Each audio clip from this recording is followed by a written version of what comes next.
கடவுள் என்னும் முதலாளி கண்டெடுத்த தொழிலாளி விவசாயி விவசாயி. கடவுள் என்னும் முதலாளி கண்டெடுத்த தொழிலாளி விவசாயி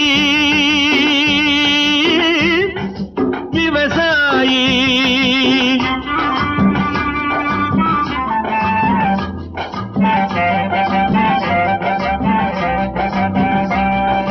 முன்னேற்ற பாதையிலே மனச வைத்து முழு மூச்சாய் அதற்காக தினம் உழைத்து, முன்னேற்ற பாதையிலே மனச வைத்து முழு மூச்சாய் அதற்காக தினம் உழைத்து, மண்ணிலே முத்தெடுத்து பிறர் வாழ, மண்ணிலே முத்தெடுத்து பிறர் வாழ வழங்கும் குணமுடையோன் விவசாயி.